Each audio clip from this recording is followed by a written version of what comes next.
विराट जी, आपका तो नाम भी विराट और काम भी विराट। नमस्कार आप सर। दुबई में से आज समय निकाला और वहाँ तो ये खेल आपका बड़ा तनावपूर्ण रहता है। उसमें भी आपने और अपनी भागदौड़ भरी जिंदगी में अभी जो फिटनेस रूटीन फॉलो करते हैं, मैं जरूर चाहूंगा, देश भी जानना चाहेगा, क्योंकि नौजवान आपको आपकी हर गतिविधि को देखता है, ये आपको कैसे मदद करता है। पहली बात तो बहुत बहुत धन्यवाद सर यहाँ पे हम सबको बुलाने के लिए। सब लोगों ने फिट इंडिया मूवमेंट के बारे में बात करी और इसके फायदे इसके लाभ हमको रोज अपनी डेली लाइफ में किसी ना किसी तरीके से दिखते हैं। सबने अपने एक्सपीरियंसेस बताए। मिलिंद जी ने भी बहुत अच्छी बातें रखी। बहुत इंस्पिरेशनल उनका भी काम रहा है, उनकी जर्नी रही है पिछले कुछ सालों में। मैंने भी बहुत ऑब्जर्व किया है। और मेरे खुद के एक्सपीरियंस में सर एक ट्रांजिशन एक्सपीरियंस करने को मिला मुझे कि जिस जिस पीढ़ी में हम खेलना शुरू हुए और जो उस समय खेल की हमारी डिमांड्स थी, वो बहुत तेजी से बदली एक समय के बाद। और मुझे ये एक्सपीरियंस हुआ कि जो एक हमारा सिस्टम बन चुका था, हमारा एक रूटीन बन चुका था, वो हमारे खेल के डिमांड्स के लिए सही नहीं था और उसे बदलना जरूरी था। क्योंकि हमारा खेल बहुत तेजी से आगे बढ़ रहा था और मुझे ऐसा महसूस हुआ कि हम कुछ फिटनेस के पॉइंट ऑफ व्यू से पीछे छूट जा रहे थे। हमारी स्किल में कभी कोई प्रॉब्लम नहीं थी। तो एक स्वामी जी ने भी बात रखी, आपने भी बात करी, मिलिंद जी ने भी पहले बताया। एक जो सेल्फ रियलाइजेशन की बात है कि आपको खुद से रियलाइज हो कि मुझे क्या बदलना है अपने अंदर।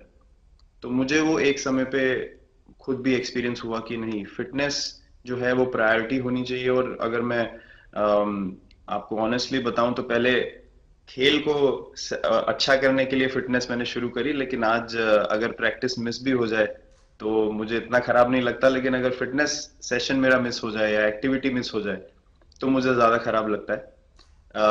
तो इसके फायदे जो हैं तो सर वो सबसे पहले आपको ये जो नया मंत्र जगा, तो दिल्ली के छोले भटूरे का ही बहुत दुखता हुआ होगा।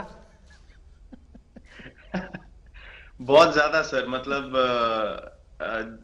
जो अभी हमने थोड़ी देर पहले बात करी कि हमारा जो नेटिव डाइट है, एक जिस रीजन से हम आते हैं उसका जो हम वो खाते हैं, उससे मैंने कभी एक्सपीरियंस नहीं किया कि हेल्थ इश्यूज हुए हो या किसी को कोई बीमारियों का सामना करना पड़ा हो। मेरी खुद के एक्सपीरियंस में मेरी नानी, मैंने बहुत समय तक देखा, इतनी ज्यादा उम्र में भी उनकी हेल्थ हमेशा ठीक रही। हमेशा उन्होंने घर का सिंपल खाना खाया। तो मैं जब पला बड़ा तो शहरी खाना, मतलब बहुत ज्यादा बाहर का खाना होता था। खेलने कूदने जाते थे तो आते जाते बहुत सारी चीजें ऐसी खा ली कि जो हेल्थ पॉइंट ऑफ व्यू से अच्छी नहीं है। तो डाइट का भी एक बहुत बड़ा कंट्रीब्यूशन था, जो डिसिप्लिन नहीं था। तो वो फिटनेस, फिजिकल फिटनेस और डाइट दोनों चेंज करना पड़ा सर। उसकी वजह से ही चेंजेस आने शुरू हुए। और मैं इस चीज से इसलिए रिलेट कर पाता हूँ क्योंकि जैसे हमारे खेल में चेंजेस आए, आज की लाइफ की भी डिमांड्स बहुत ज्यादा हो गई हैं, बहुत हेक्टिक हो गई है लाइफ।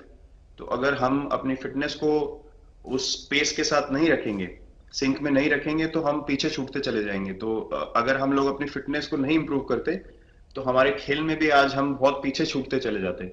क्योंकि आप सिर्फ अपनी स्किल पे डिपेंड नहीं कर सकते। आपका जो मेंटल स्ट्रेंथ है, वो आपका शरीर कितना तंदुरुस्त है और आपका दिमाग कितना तंदुरुस्त है, उस दोनों का एक कॉम्बिनेशन साथ में चलता है। तो अगर मेरा शरीर सपोर्ट नहीं कर रहा है जो मेरा दिमाग सोच रहा है, तो मैं जो करना चाहता हूँ मैं नहीं कर पाऊंगा।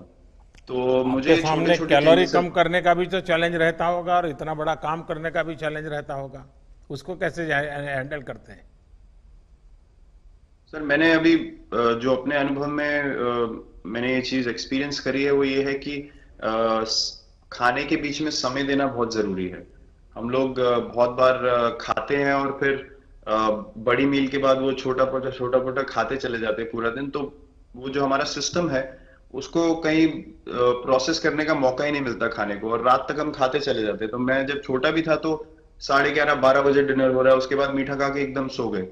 कुछ एक्टिविटी नहीं, कुछ उसके बाद वॉक नहीं। तो आई थिंक ये छोटी छोटी चीजें जो है जो बहुत मैटर करती हैं कि आप अपने अंदर के सिस्टम को भी कितना समय दे रहे हैं उस खाने को प्रोसेस करने के लिए जो आप खा रहे हैं। तो उसके लिए अवेयरनेस बहुत जरूरी है कि आप किस वजह से कर रहे हैं। आप अपने आप को ओवरऑल फिट रखने के लिए कर रहे हैं या फिर सिर्फ वेट लॉस के लिए कर रहे हैं, जैसे अभी रुजुता जी ने बोला। तो प्रायोरिटी बहुत जरूरी है अपने दिमाग में कि आप आपकी इंटेंशन ठीक होनी चाहिए, फिर अकॉर्डिंगली आपके रिजल्ट्स भी वैसे ही आएंगे बाहर। मैंने सुना है कि इन दिनों टीम के लिए एक योयो टेस्ट हो रहा है। क्या ये कैप्टन को भी ये योयो टेस्ट करवाना पड़ता है कि आपको छुट्टी होती है? और योयो टेस्ट होता क्या है, क्या क्या क्या करना पड़ता है?